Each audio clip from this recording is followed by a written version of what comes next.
Come on, pup. Come on.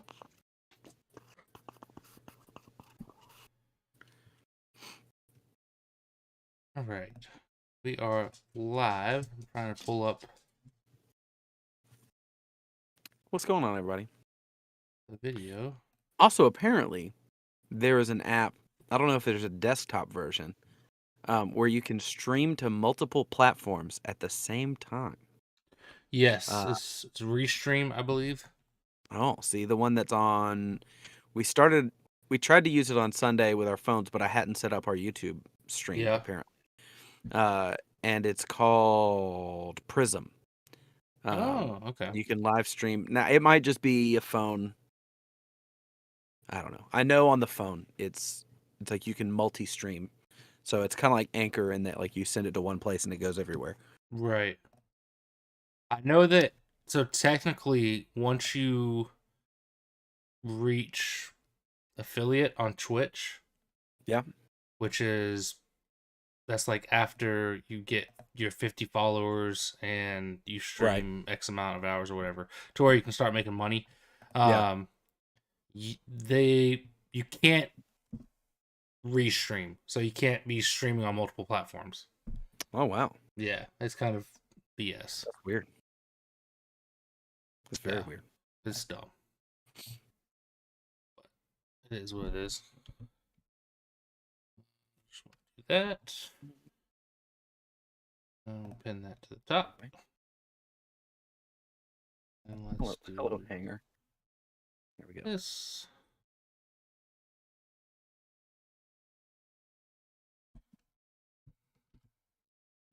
Do that. And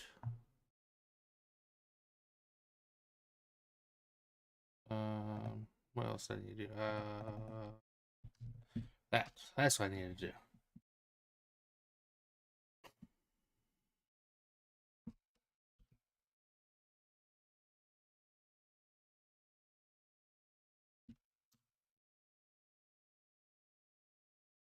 All right.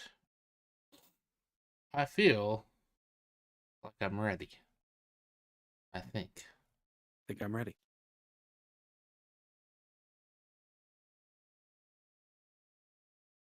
Well, let's just do the dang thing then. Does our intro still say Tom Brady is still a doo-doo head? Or It Tom does Brady's a not. doo-doo head? Doesn't. But I was thinking it would be a good week to do it. I was planning on hitting that at some point. Yeah. I've still got it in the queue to where I can just start it. Right. I just won't hear it if you do. Yeah.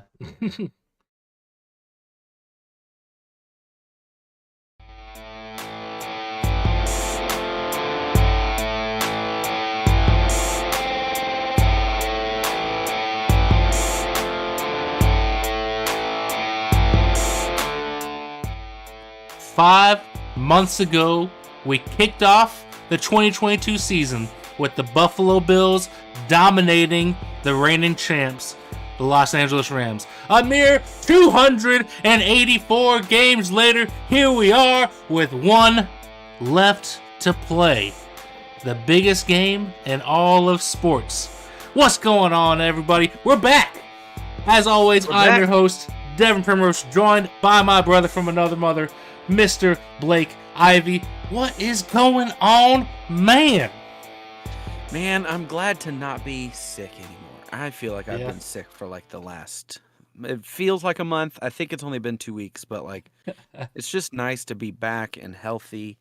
I got to shoot some basketball today while Libby was at dance.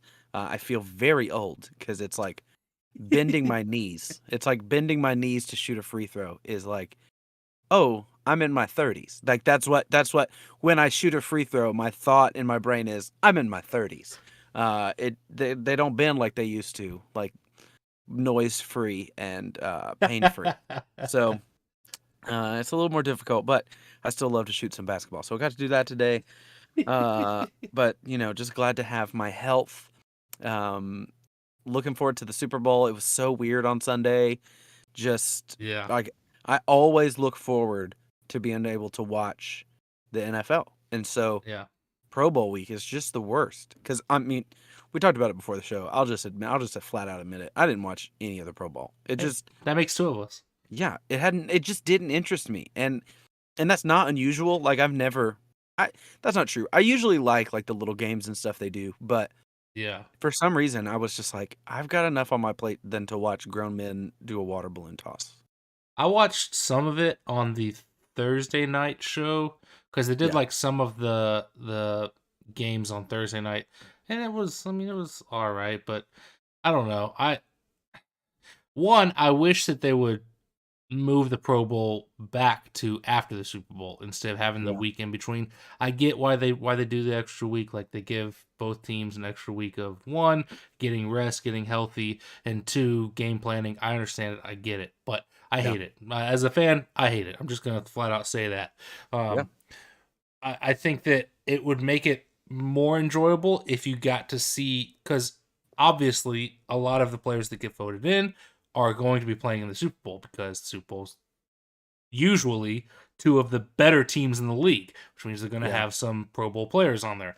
So I would like to see those guys in the Pro Bowl if I'm even going to watch it. However, I'm probably not going to watch it one way or the other. It's just not something that interests me. There's nothing to it. I'm kind of that way with most All-Star games.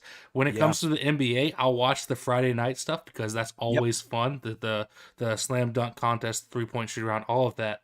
And then I watched some. This past weekend was also the NHL All-Star game, and I watched some of their skills competition, but whatever. But baseball is my second love, and I'll watch the home run derby and probably not watch the All-Star game because it's just, I don't know, there's nothing to it. Right. And like at this point, especially in baseball now, like they've taken away, there's no reason any of the All-Star games happen. None of them have a purpose. It's just a showcase. Yeah. Yeah, I don't like it. Yeah. I mean, I guess it's probably a lot more fun to be there live, but outside that, like, I don't know. I don't see much of a purpose. I get it. I understand it, but just as a showcase, just give me meaningful football. It's like preseason. Like, just give me meaningful football. Like, I don't want to watch 3 or 4 weeks of this preseason garbage. But yeah, you mentioned your knees making noises. I believe my knees have been making noises since I was like 20. So, okay. My body's been giving up on me for a while now. You finally come around to that. Yeah, I did.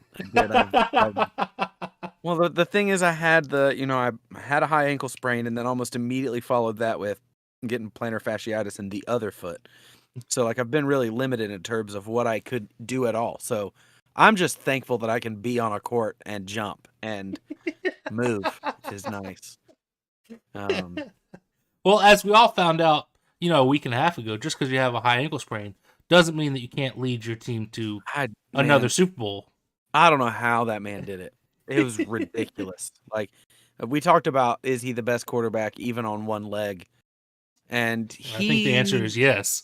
He looked like it. And what's hard is, like, it's hard to throw anybody else. Like, he had the best opportunity, the Jalen Hurts looked good, but also, like, the 49ers defense was exhausted. The Bengals defense, I mean, they played well, but they weren't nearly as effective at rushing the passer as Kansas City was.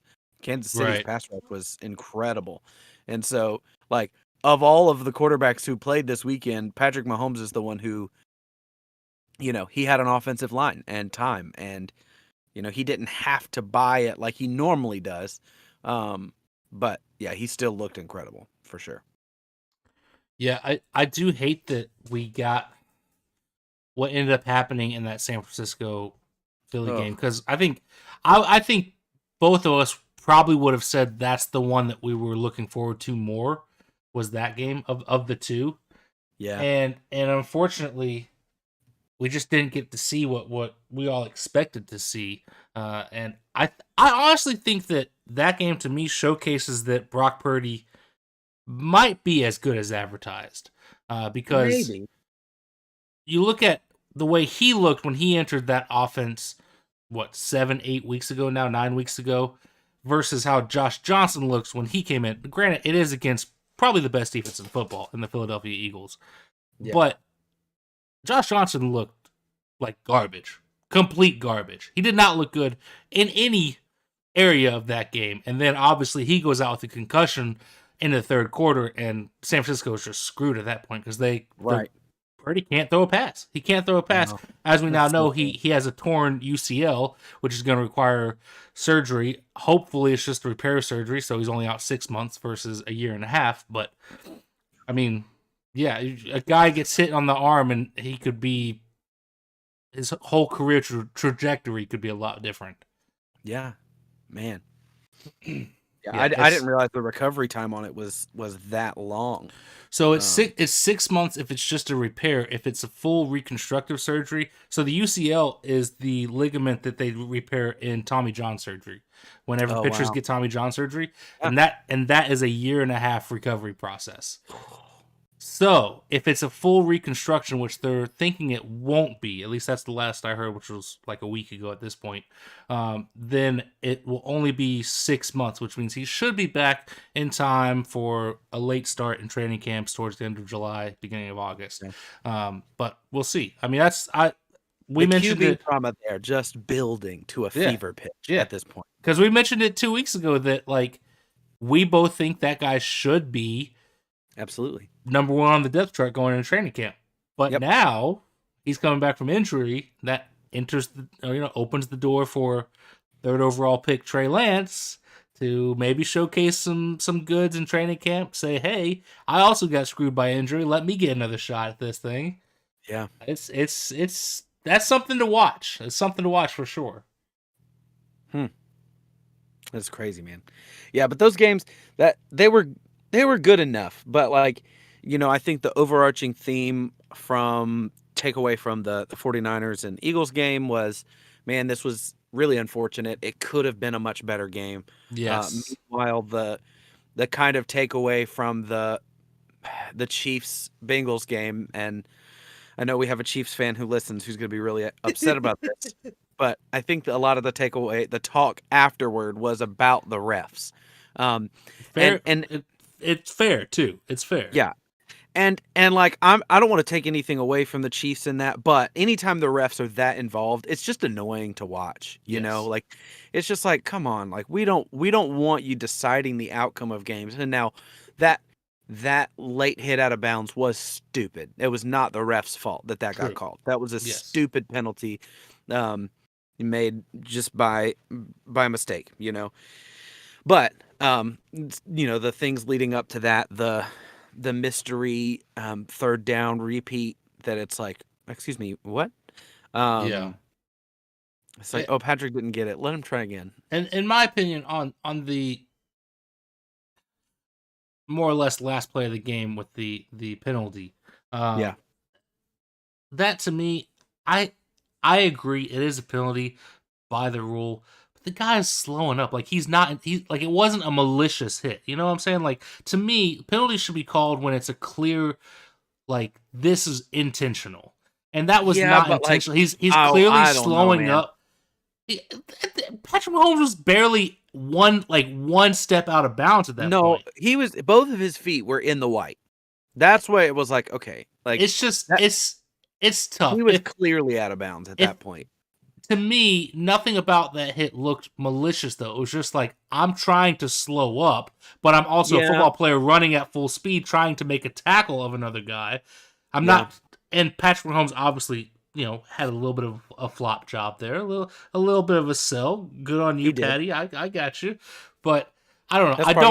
I don't like the call. I understand the call. To me, what bothered me the most in that game is I feel like the officiating. There was a lot of weird calls that probably could have not been called, and then also a lot of missed calls, and a lot of it seemed to go one-sided towards Kansas City, which, at the end of the day, Cincinnati still got to make plays, but it hurts the legacy of a game when there is clear. I say clear, somewhat biased by the officiating towards one team. Well, and I would it's say what not appears helping to be out. biased. I Right, wouldn't say that right, it was biased. right.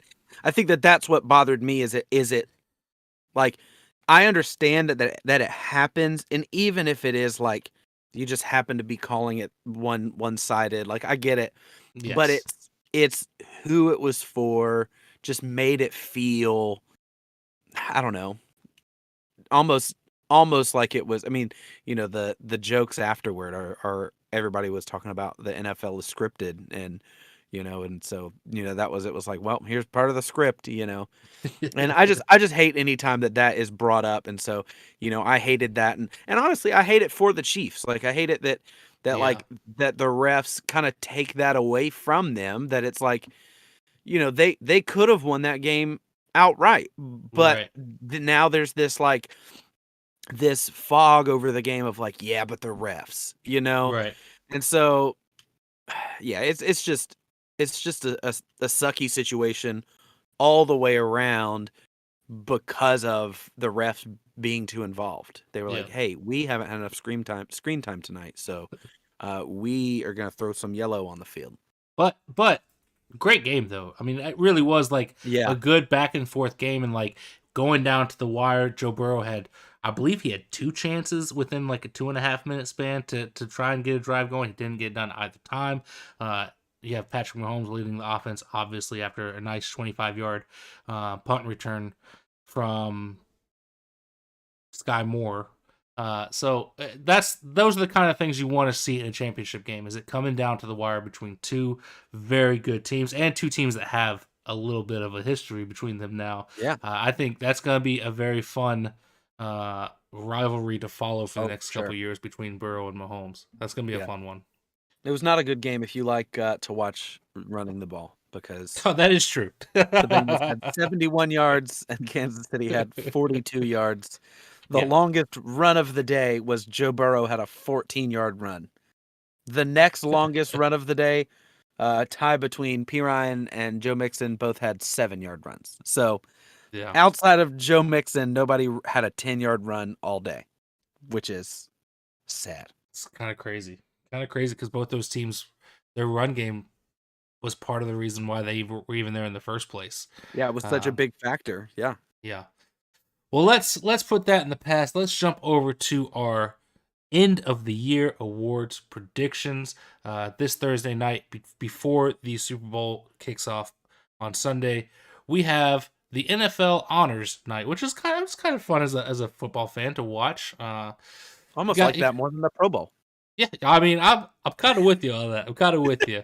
But we decided to do our predictions for who should win the major award categories. I think the only one we didn't pick is like the Walter Payton Man of the Year, which is kind of a crapshoot, anyways.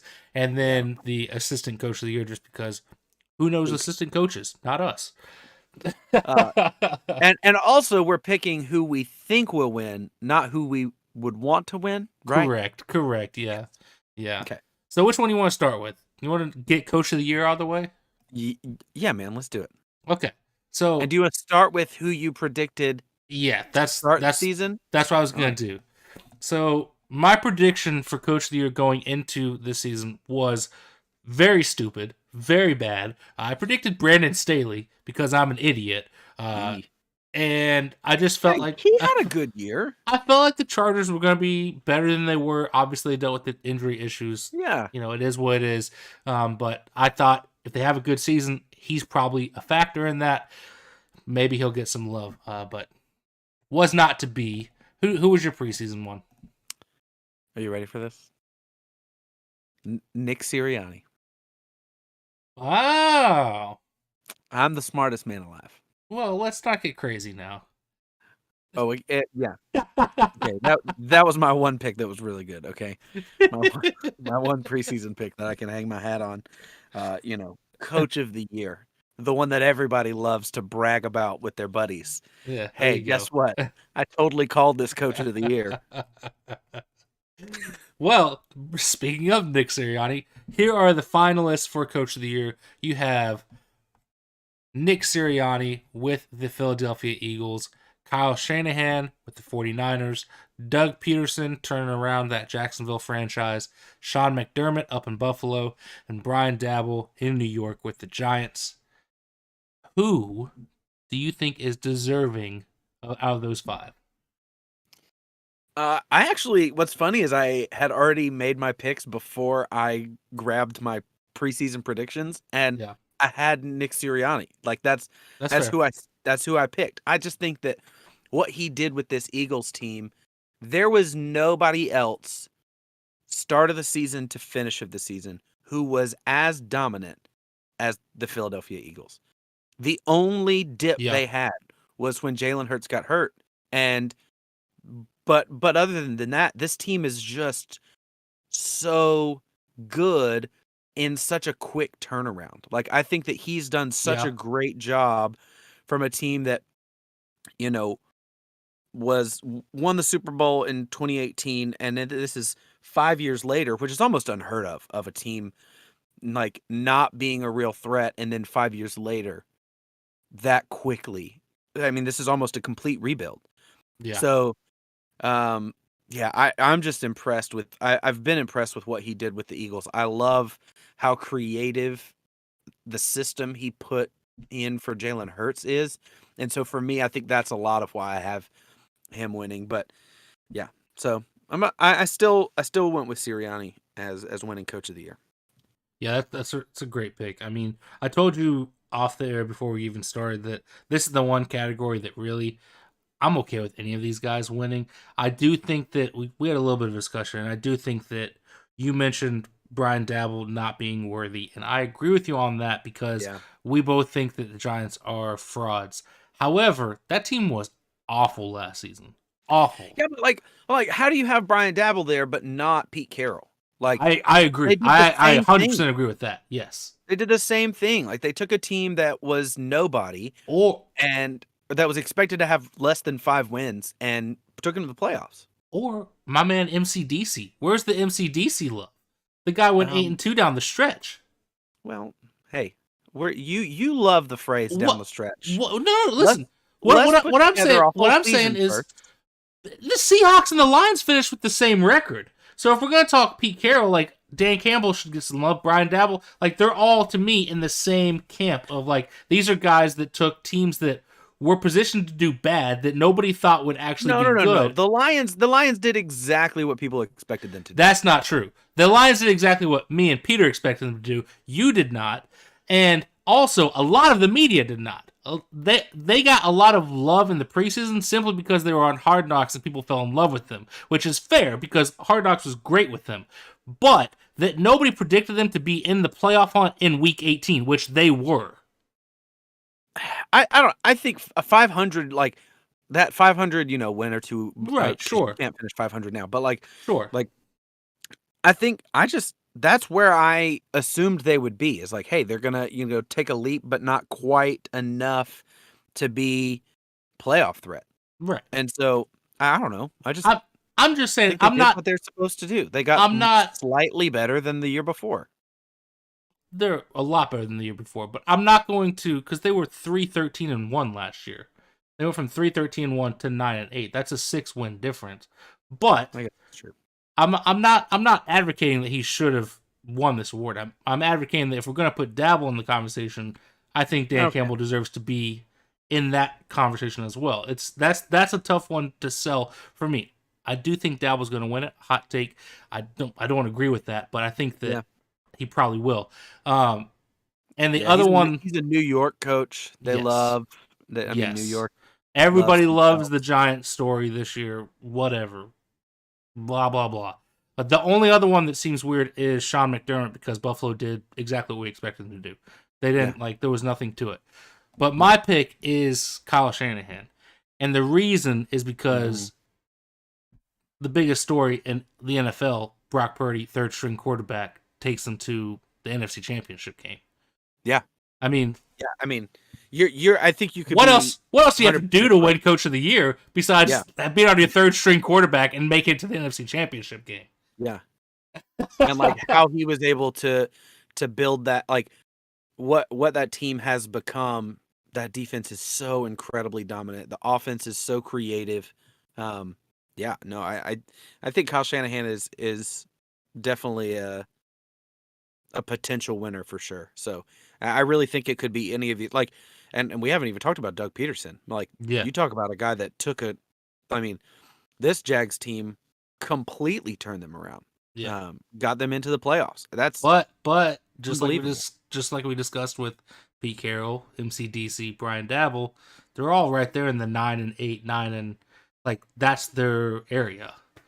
Yeah, but like again, you So think about here's how what I think about the coaches that we mentioned, other than the Lions and maybe the Jags. Like, you think about the trajectory of these teams, like trajectory of the Seahawks coming into this season, up or down? sure, Were they yeah, it getting was down. better It or was worse? down. It was down. The Giants, coming in from last season, up or down? I think it was up because of the new hire. But Not you didn't. because not There was because of no offseason moves. That team did like almost nothing in the offseason. right, but I think there was optimism around the new coach being there and a new system, and so I think trajectory wise it was up, but not. It wasn't like this team should be a 10-win team. This is a team that's going to be like maybe 2 extra wins, so It is crazy. slightly up. It is crazy that they won 10 games. That 9, is but yeah, okay. same difference. 9 in a Is less tie. impressive. 9. Nine Well, is it's less 9 in a tie. So Yeah.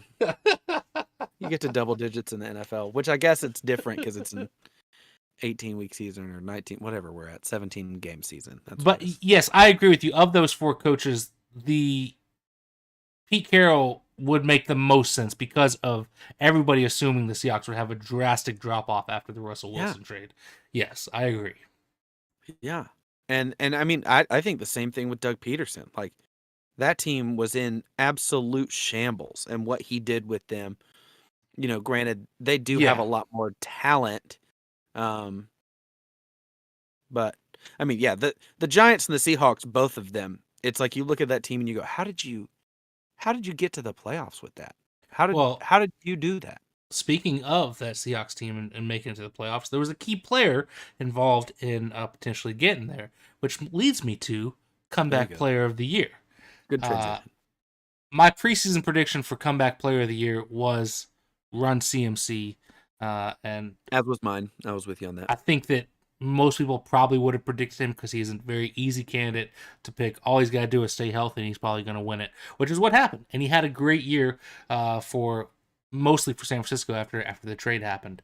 But your finalists were Saquon Barkley for the Giants, Christian McCaffrey for the Niners, and Geno Smith for the Seahawks. Geno Smith. Who are you picking of those 3? I'm going Geno, man. I just love the story. That he came out. I like that he said after the first week 1, he comes out and just wrecks everything. Yeah. And he says, they wrote me off, but I ain't right back yet. Or I ain't right back. And it's like, that's it, man. Like, I just love the narrative. So I'm going Geno. I could be wrong. I just loved it. It's just such a good story. Yeah, I feel like Geno started taking some calligraphy master classes down the stretch there, but yeah. He might have written a rough draft. I'm with you though. I'm picking Geno. Like this is maybe the easiest pick of all of them. I would like to see Christian McCaffrey only because I picked him in the preseason, but it's Geno. Like, yeah, there's nothing else to say. That's crazy, man. A magical run. Now, here's the real question: can Geno do it next year?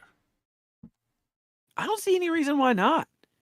Like, I think that what we saw is that the system and receivers that they have there in Seattle can elevate the play of a quarterback. And so, yeah, maybe. I just think, I don't know. I just think that, like, I don't think that the floor and ceiling for Geno Smith are that far apart. So for us to see him play the way he did this season at such a high level, I don't see him being worse, I don't know, man. It's tough. I think that Seattle, weirdly, despite trading away a potential future Hall of Fame quarterback, Yeah. got way better. Like Yeah. this team is positioned very well between having potential Rookie of the Year Kenneth Walker as their running back, the wide receiver tandem they have out there, having Noah Fant at tight end. I just think that Who was underutilized, I think. definitely underutilized. And then you look at what they have on the defensive side. They had two fantastic rookie picks on the defensive side that Yeah.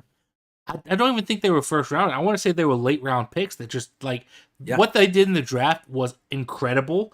And I think that they're positioned really to compete not only in that division, but in the NFC conference as a whole for like within at least the next 2 or 3 years. Maybe not next year. Maybe next year it's something similar, but at least 2 years from now, I think that they're set up. If Geno looks like this moving forward, if not, Isn't Geno like 29?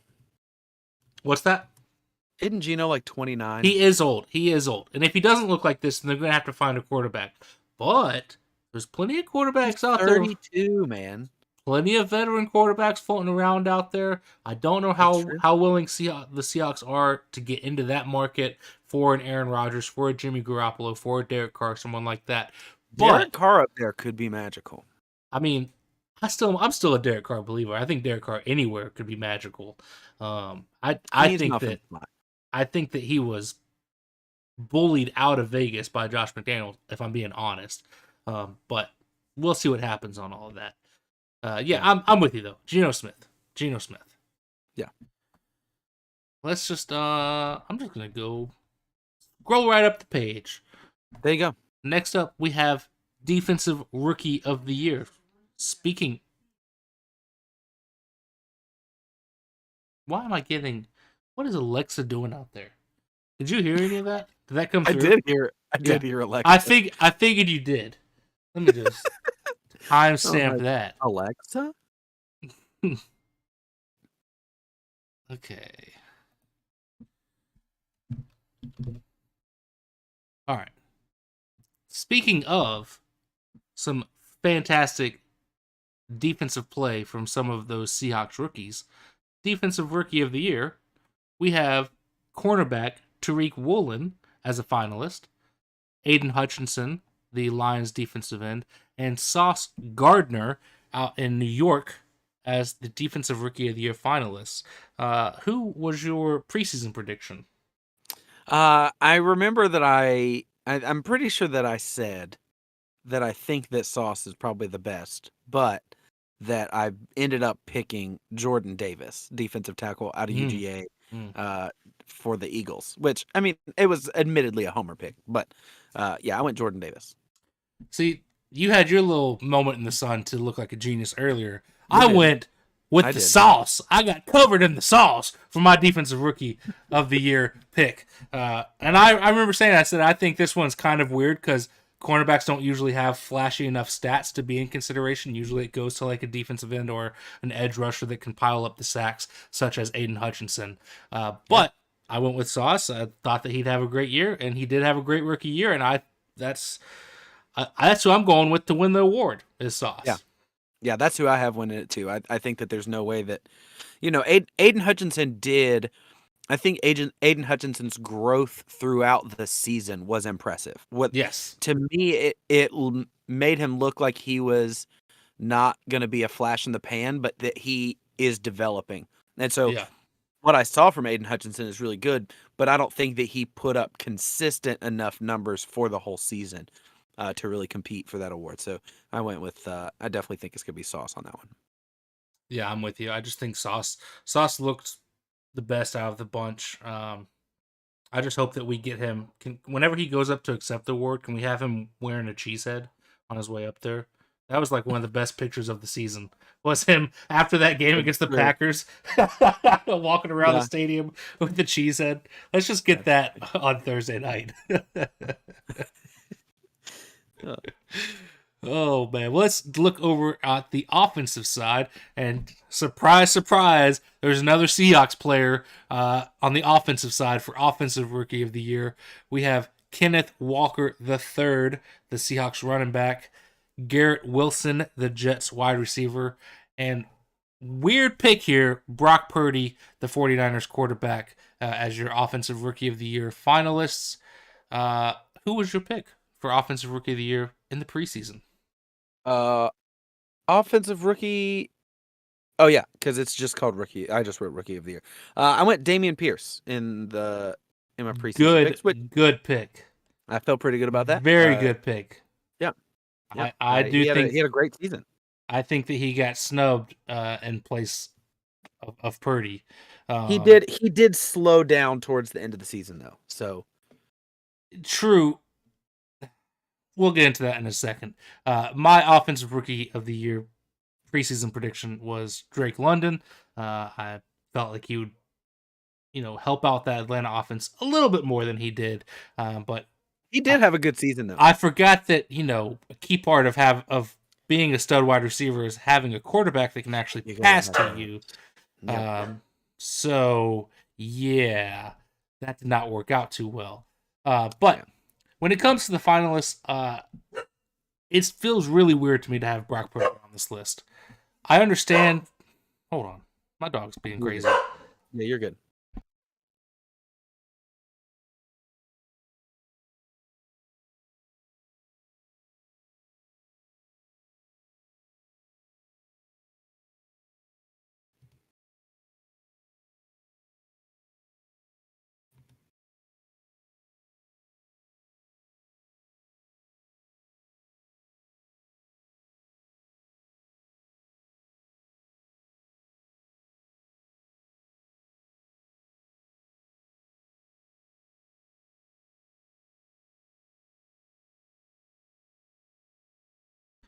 All right.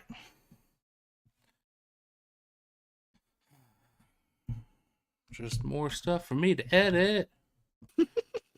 Okay.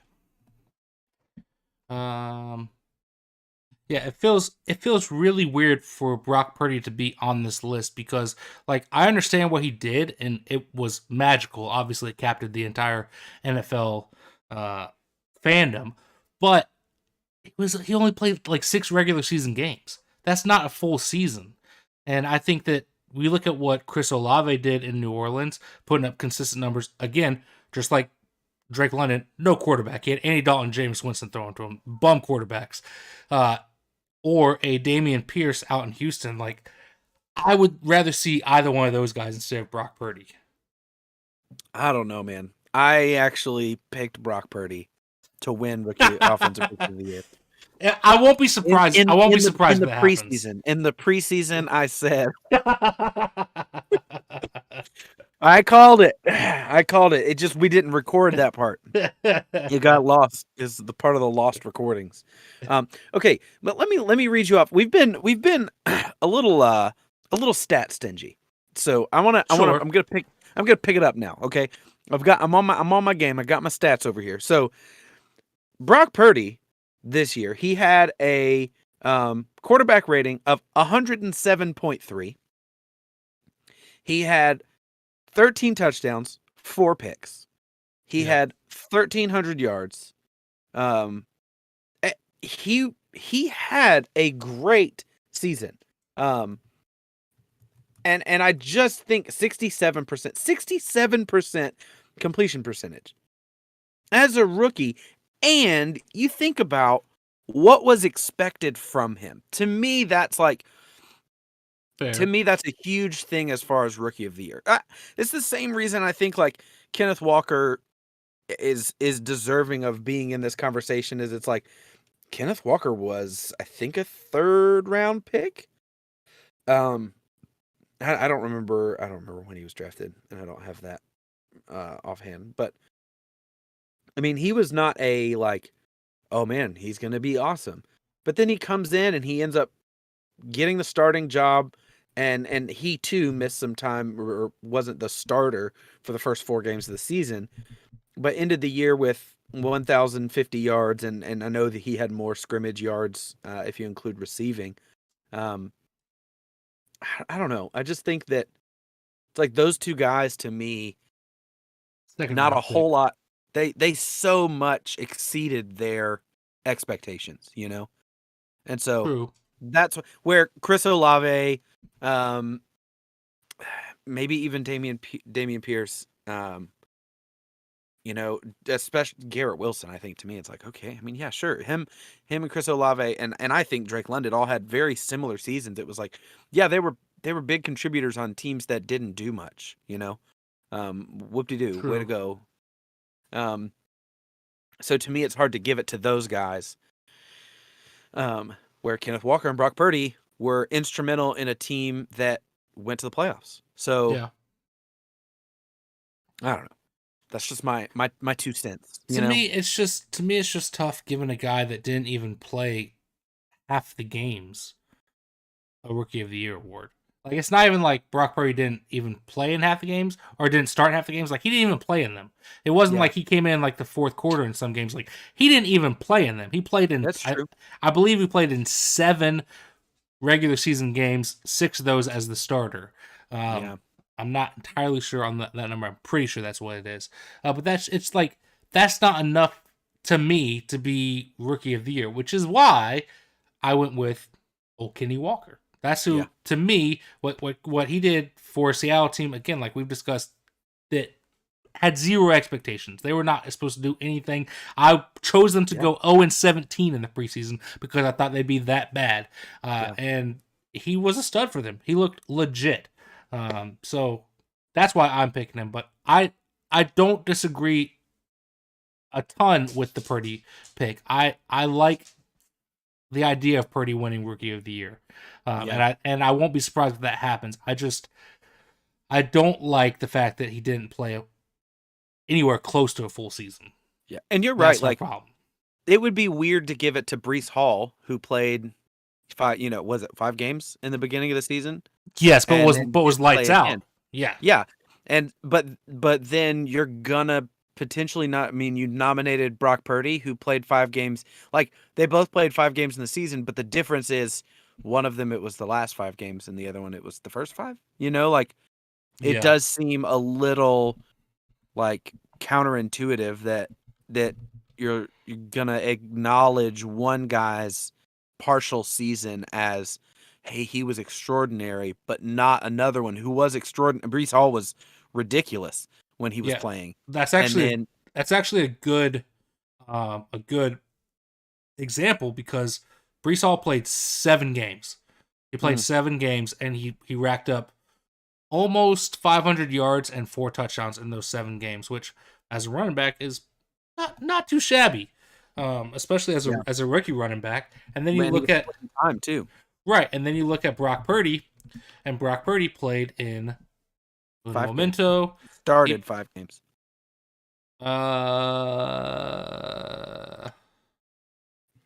Yes, started 5, played in 6. Actually, he played in 7 because he played in week 7. He threw 9 attempts. But yeah, that's like very similar. Very similarly, he finished the season. Breece Hall started the season, but they played the same amount of games, and one happened to get the Rookie of the Year nod, even though the other one, you could argue, was just as productive. Yeah. So yeah, it's a little weird, but whatever, is what it is. Yep. Let's move on to Defensive Player of the Year. Who was your Defensive Player of the Year preseason prediction? I had Bosa. That's who. Wow. Bosa. Joey Bosa. But still, nonetheless, I had Bosa. So you had the wrong Bosa, though. I just want to say, as a straight married, happily married man, those poor Joey, like Nick Bosa is an attractive guy, and he's the younger brother, and Joey Bosa just has a nose that looks like he could, like, it it could be a bridge. Like if you needed to get off some of an island, or like, come here, Joey. Let me now. Would I say that to his face? Absolutely not. He would smash a helmet on me. Um, but anyway, that's neither here nor there. Yeah. But as far as like, it's like you guys have the same last name, and he's just vastly more attractive. Oh man. And better at football. Like, I mean, like at least if you're going to be the uglier one, be better. Like if you're going to be the ugly, like, now I was going to bring up the Mannings, but like both of them are goofy looking, so it doesn't really matter. Like, but if you're going to be the ugly brother, be the better brother. Like be the one who, poor Joey, he's just, that's why he was smashing his helmet down. Is he's like, I'm the ugly, I got this stupid nose, and I'm getting knocked out of the playoffs. Yeah. Yeah. Well, I had a good run with my preseason prediction. I went with Micah Parsons, who is indeed a finalist. He is. I went with Micah Parsons for my preseason. The finalist for Defensive Player of the Year, the other Bosa, Nick Bosa, for the 49ers. Chris Jones for the Chiefs, who had a monster season, and Micah Parsons, linebacker for the Cowboys.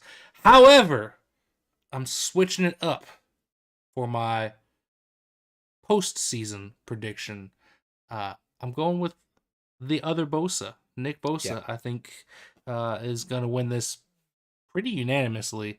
Or close to it. I think that he had just a monster season.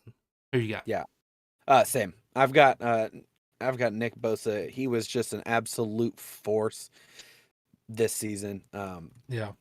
He was unstoppable. Led the league in sacks this year. He had, I was looking it up. I was buying myself time while I looked it up. Led the league in sacks with 18.5 sacks. All pro, just like ridiculous, fantastic season. So yeah, I'm going Nick Bosa. Yeah, weirdly, statistically, you could make the argument that Micah Parsons had a worse second year than his first year in the league.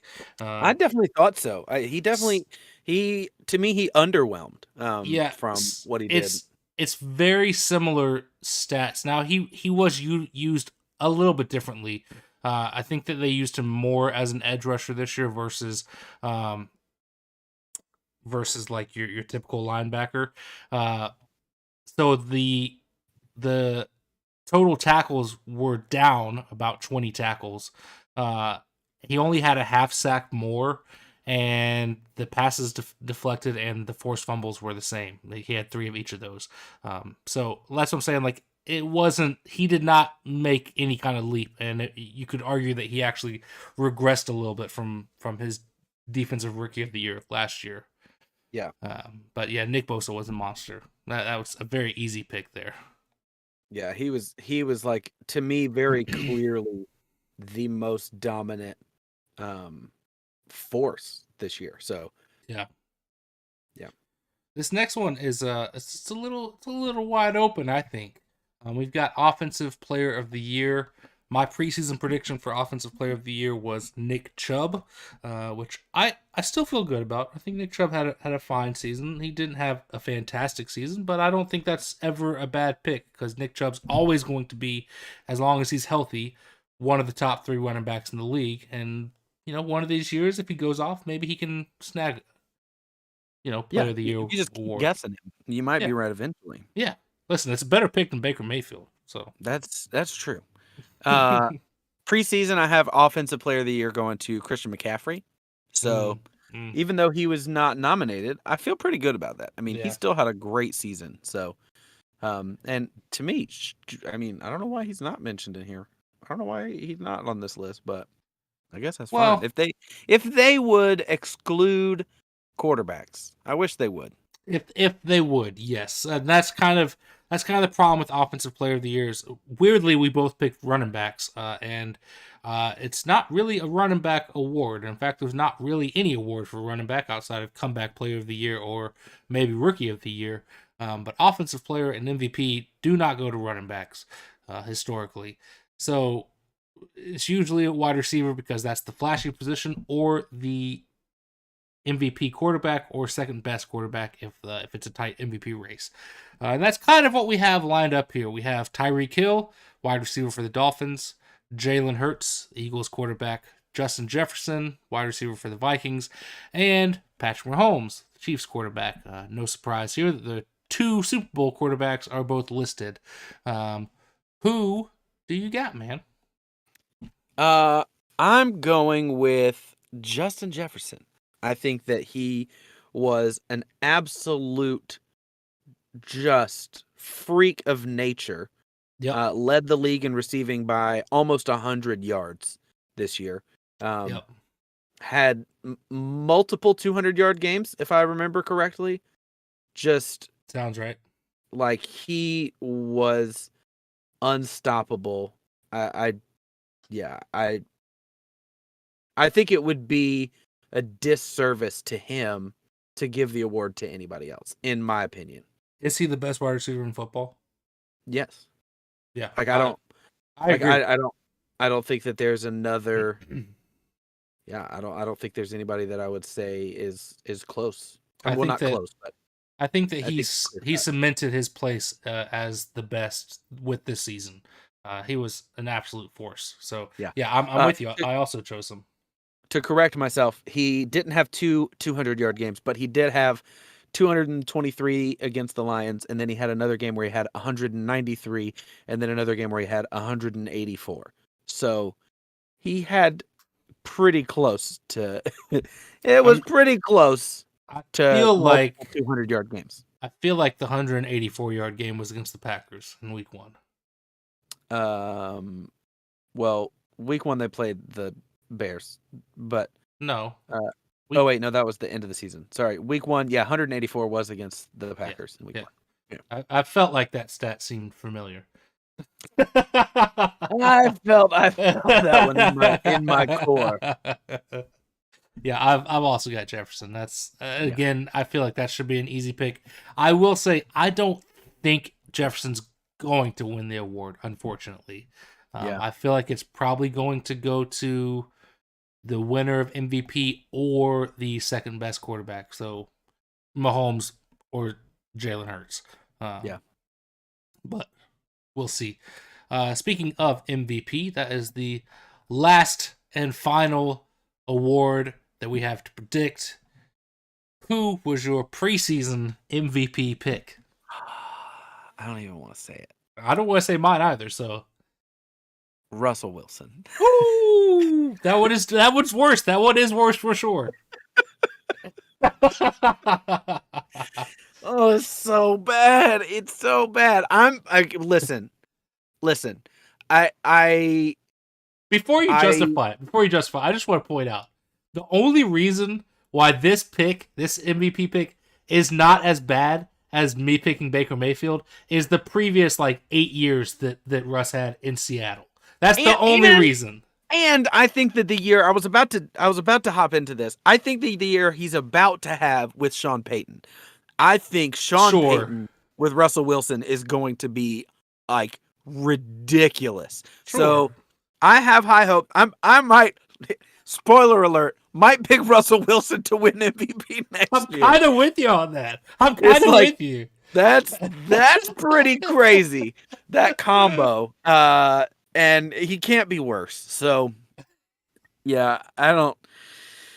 Unless things start to come out and Sean Payton's like, you know what? I think I would like to go back into retirement now. Thank you. Russ is doing some weird stuff on an airplane. Yeah. So anyway. Yeah. I mean, Russ was in the bottom 5 quarterbacks across the league this year. So it's pretty bad. But also, nobody else predicted he would finish there. You know what I'm saying? It was a surprise to everyone. Where Baker Mayfield, it's not like people thought he was going to be in MVP contention. Right. That's what I'm saying. The only difference is however long he was in Seattle. I think it was 10 years, 9 or 10 years that he was in Seattle. Yeah. Because he was drafted 2012, I think. So 9 years. Not a math podcast. Not a math podcast. Yeah, my MVP pick was Justin Herbert, which I don't feel terrible about. I just think that my reasoning, again, my reasoning was I had the Chargers going 15-2, so I figure if they're going to go 15-2, he's going to go off. Pretty much just like Jalen Hurts and the Eagles. If the Eagles are going to be great, Jalen Hurts is going to have a great season, which is what happened. I figured the same would be the case for Herbert in LA, and while he had a good season, the Chargers did not have as good of a season as I expected, and so I think that's Justin Herbert finished second in the league in yards. Yeah, I know. 25 touchdowns, again. 10 picks. Like this is why this is why I picked him, because he's a very good quarterback. They just did not have as good of a year as a whole, and he had a lot of injuries to deal with on the offensive side between the offensive line and missing wide receivers, and so it just is what it is. But I don't feel bad about that pick. Do you know who finished number 1 in the league in completion percentage and 8th in the league in total yards? Ooh. Well, see, I know Tua was pretty high up there in completion percentage to start. Geno was as well, though. Oh, man, that's tough. I don't know. It is Geno.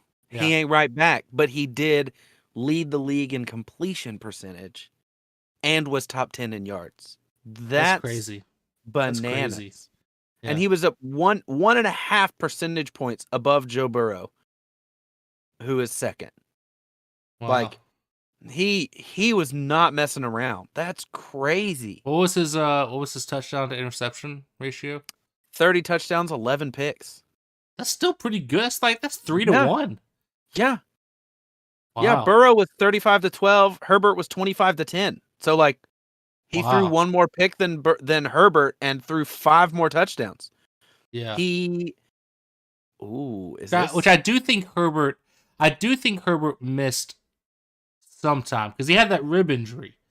But I don't remember I thought he missed at least one game. I don't know how much time he missed, but yeah. Geno was 5th in quarterback rating. Wow.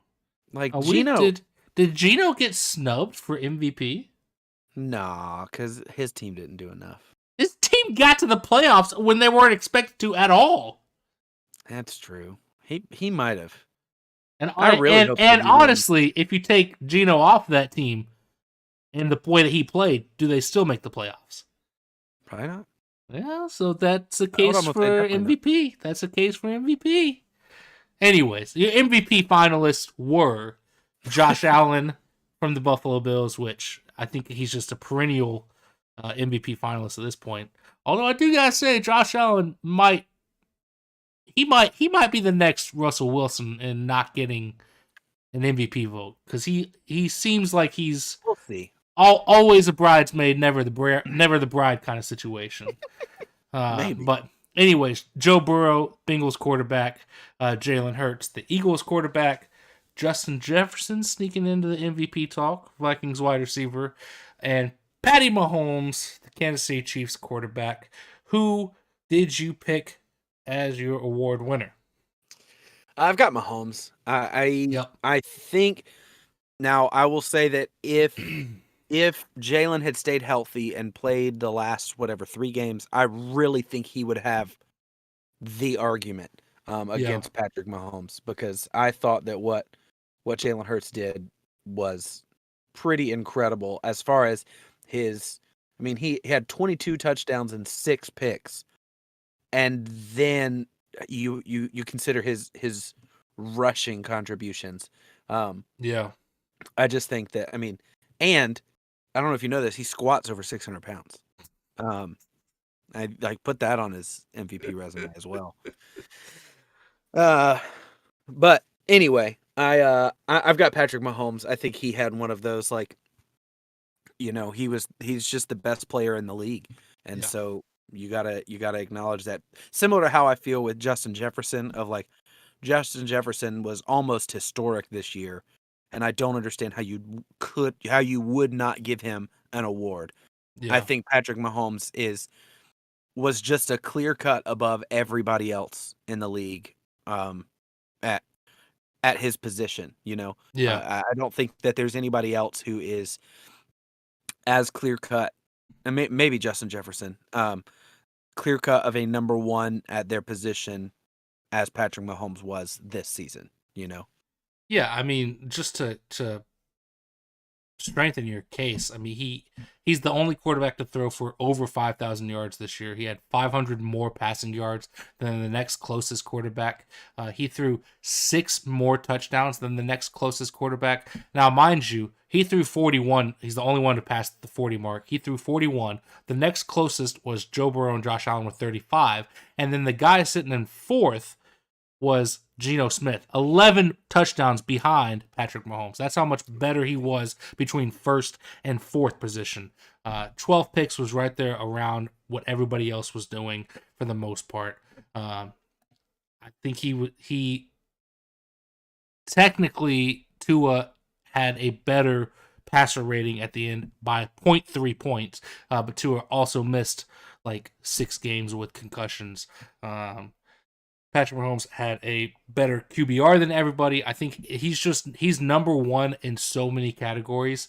The thing that with Jalen Hurts is you do have to factor in the dual threat, the rushing numbers, the rushing touchdowns.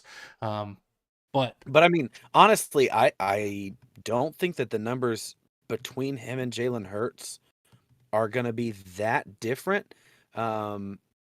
As far as rushing, I will look at it right now. Jalen Hurts had 760 rushing yards this season.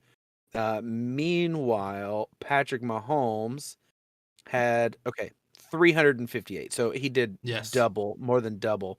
But still, and Jalen Hurts had 13 rushing touchdowns. Yes. While Patrick had 4. But the thing is, like, if you combine those numbers, if you look at combined stats, Patrick Mahomes still has over 1,000 more yards than Jalen Hurts. Now, Jalen Hurts did miss 2 games, but that's 1,000 more yards between passing and rushing that Patrick Mahomes has. Patrick Mahomes also has, 35 total touchdowns to 45. So he has 10 more total touchdowns. I just think that even if you throw in the rushing and combine them, which is an easy way to look at it, Patrick Mahomes has more. He's just better. Yeah. Yep. So I'm with you. I've got old Patty Mahomes winning MVP number 2 of his young career. Put him in the Hall of Fame. Right before the Super Bowl. Just go ahead. If he wins Super Bowl and wins Super Bowl MVP, put him in the Hall of Fame. You can just go ahead and do it. Just go ahead and do it on Monday morning. Like what? Why wait? With the peg leg. What are we doing? Do all that with the peg leg. What are we doing? All right. Speaking of winning the Super Bowl. Yeah. That's all we got left, right? I think it's time, man. I think it's time for the last time. The last time of the year. I think it's time to get picky with it. Getting picky with it. Getting picky with it. Getting picky with it. Getting picky with it. Ladies and gentlemen, the time has come. It's time for the biggest game of the year. In the red corner, hailing from the deafening confines of Arrowhead, stands Peg Leg Pat and his band of chiefs, chopping their way to the desert of Arizona for another shot at glory, their 3rd trip in 5 years. In the other corner, hailing from the bird's nest known affectionately among fans as the Link, stands a historically great defense that I'm dubbing the Mean Green Machine, and their convocation of Eagles flying high out to Phoenix. 5 years removed from their last title, will it be something special again for the team from Philly? It's quite literally brother versus brother, as future Hall of Fame tight end Travis Kelce takes on future Hall of Fame center Jason Kelce in what fans have already dubbed the Kelce Bowl.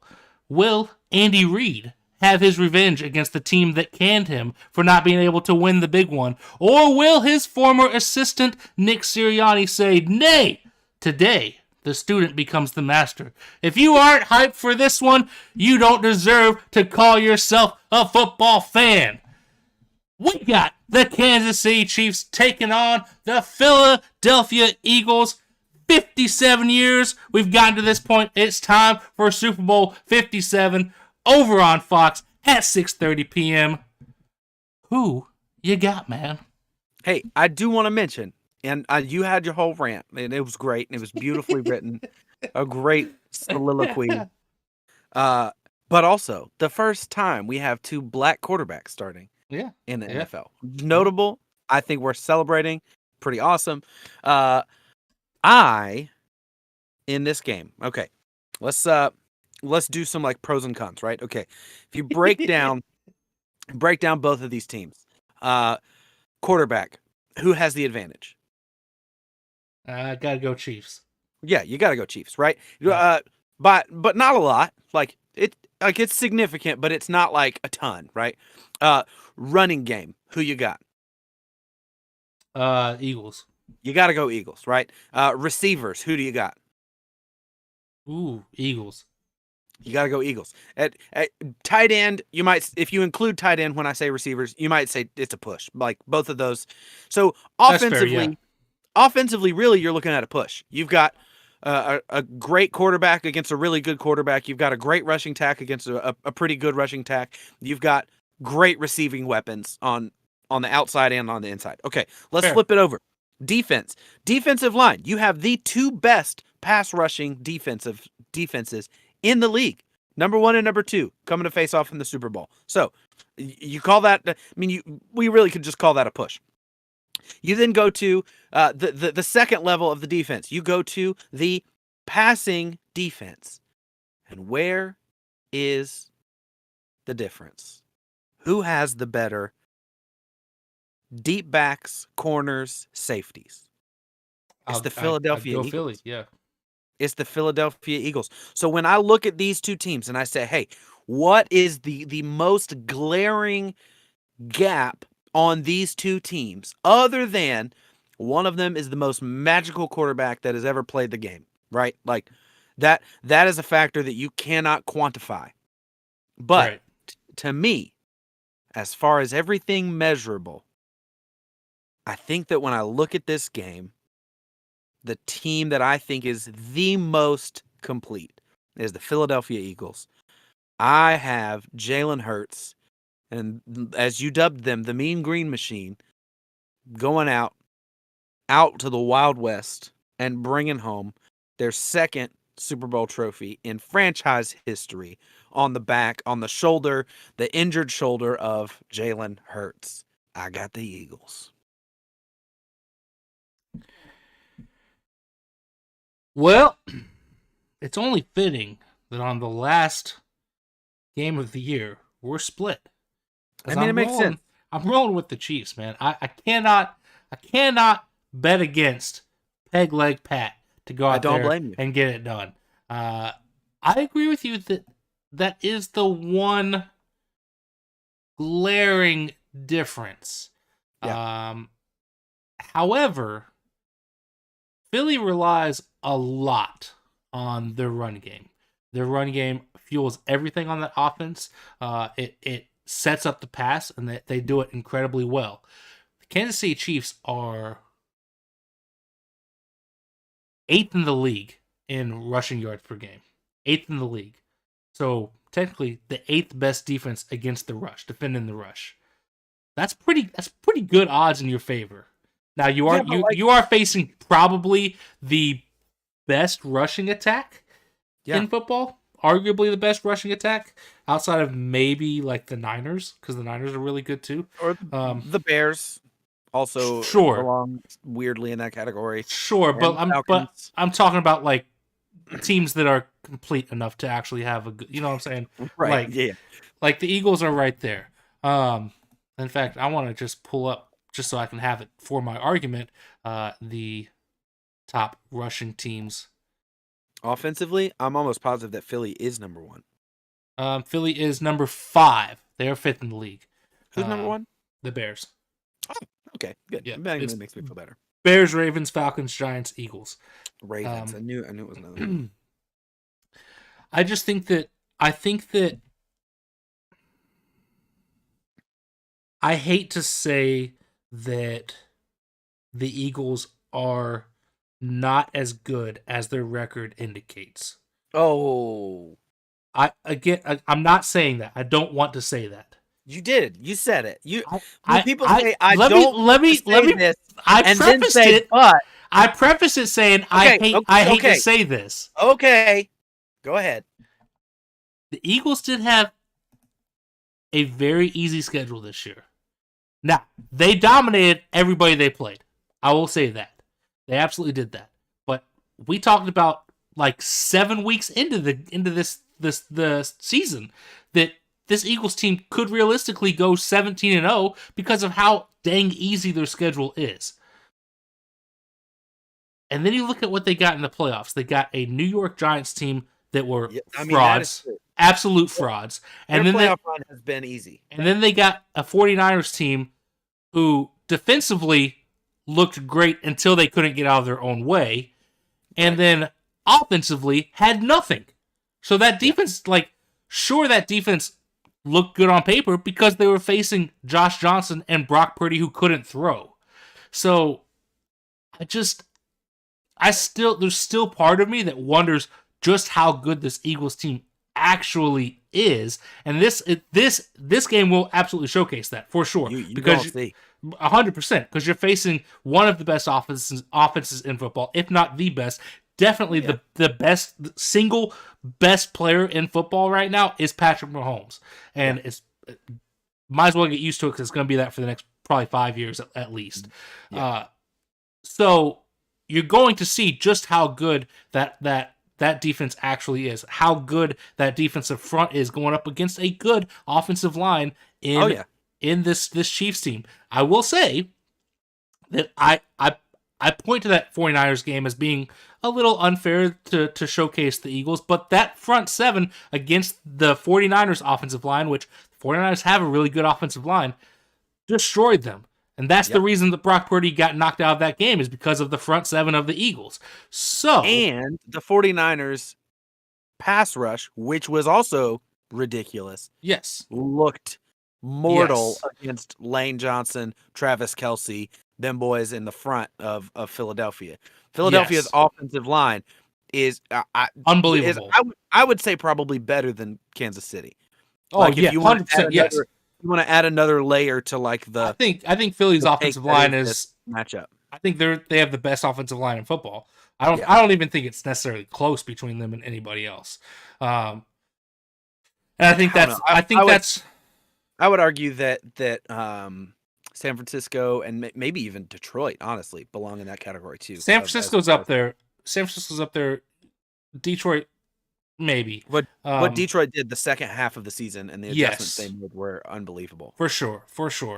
But yeah, I think that regardless, I think that offensive line is that is where this game is going to be won and lost, is in the trenches, 100%. For both teams, offensive line versus defensive line for Kansas City and Philly. That is the most important battle to watch in this. You pointed to the secondary of Philly versus that potent offense that the Chiefs have, but I think that it absolutely is in the trenches where the game's going to be won. Just because of how good Philly's offensive line is and how good their defensive front is. And so the big task is going to be, what can Kansas City do on both sides of the ball? Because I think that they're more than competent to put up a strong pass rush and also put up a strong pass block. But how good is going to be a big question mark. But I got the Chiefs just because I can't bet against them, and I can't bet against Andy Reid. No, I'm with you. And listen, I love to give you guys stuff to watch, especially on the defensive side of the ball, because I think it's really easy to just get so focused on the offense. So here's what I could see. I could very easily see happening in my mind if I'm game planning to play against the Chiefs. got a pretty good pass rush, right? You can kind of keep Mahomes and that high ankle sprain, even though he's had a little bit of extra recovery time. He might be pretty close to healthy. Yeah. All things considered. You can kind of keep him contained. You've got Hassan Reddick, who was the second in the league in sacks this year, absolute monster. Yes. He would have been my best of the booth from last week because I think he had 3 sacks in that game against San Francisco, and he's the one who took Brock Purdy out Yep. on a sack fumble. Like, Yep. that was him. He was an absolute monster. So, regardless, sorry. You got a pass rush that Mahomes is not going to have tons of time, right? Other than the time he creates. True. You've got the best corner duo in the league in Darius Slay and is it James Bradbury on the other side? And so you've got those two guys who honestly both can lock up. You put Darius Slay on McCall Hardman, you're not going to hear his name much. You put James Bradbury on Juju, you're not going to hear his name much. Slay is not there. It's CJ Gardner-Johnson. Wait. Darius Slay isn't there anymore? Slay is there, sorry. Slay is... James Bradbury isn't there. Yeah, so it is... My bad. I was looking at the depth chart and I missed the second quarterback. It's Bradbury and Slay, the corners, and then CJ Gardner-Johnson and Blankenship are the safeties. Whew.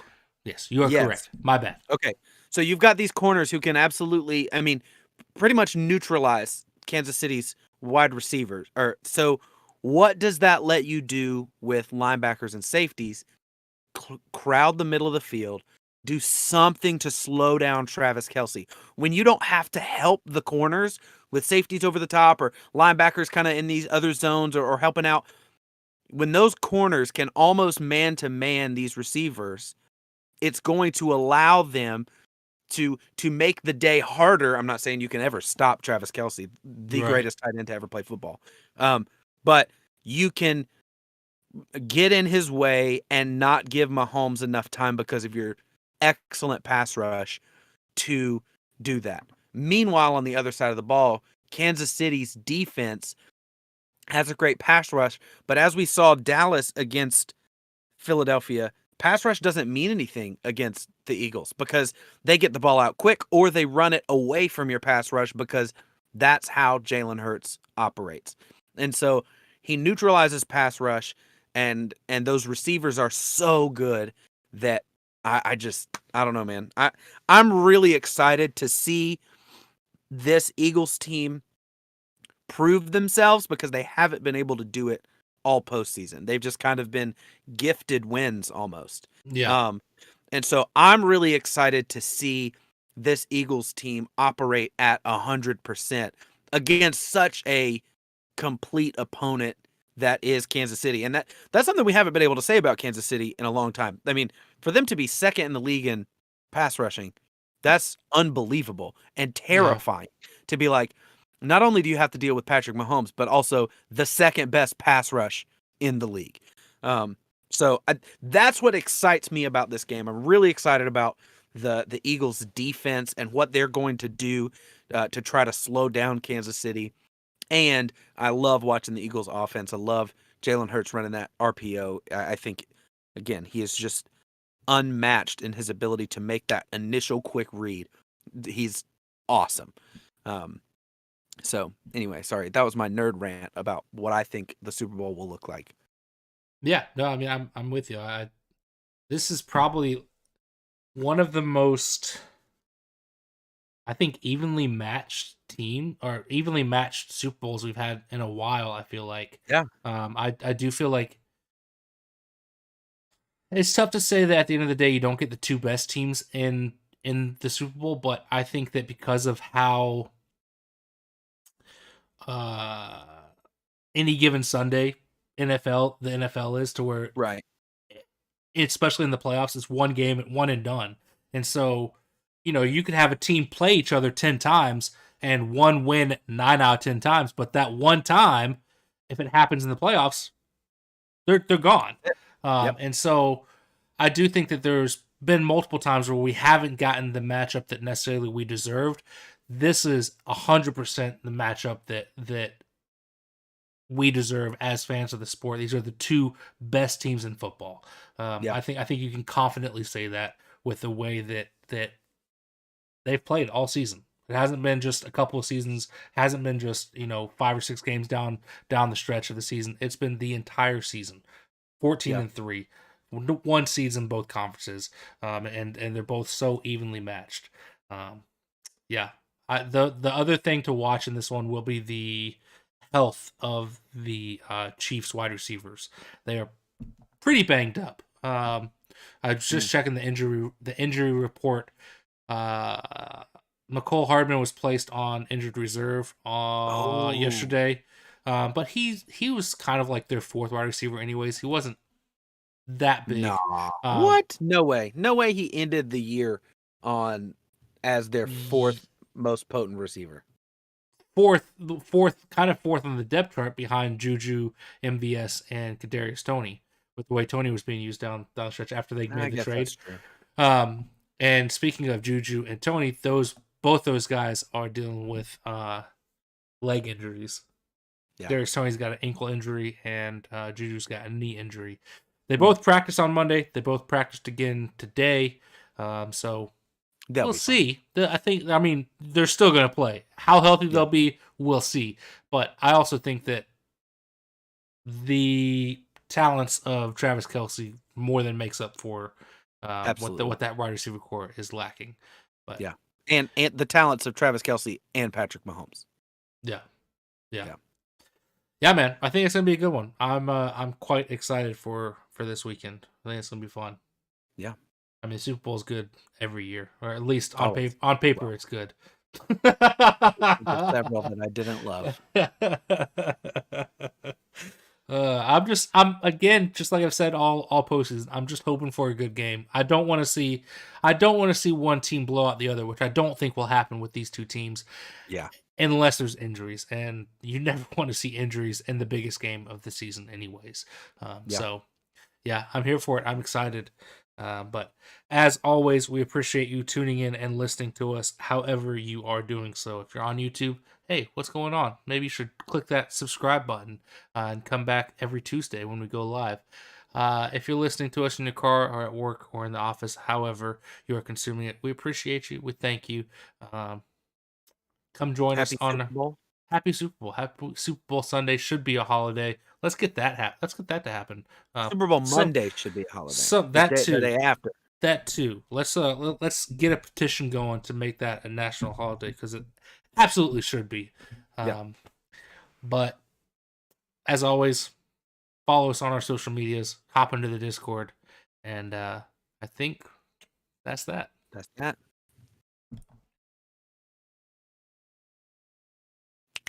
Hey yo, that was a good one. That was a good one. I got a little ranty about the Eagles defense. I didn't know that was coming.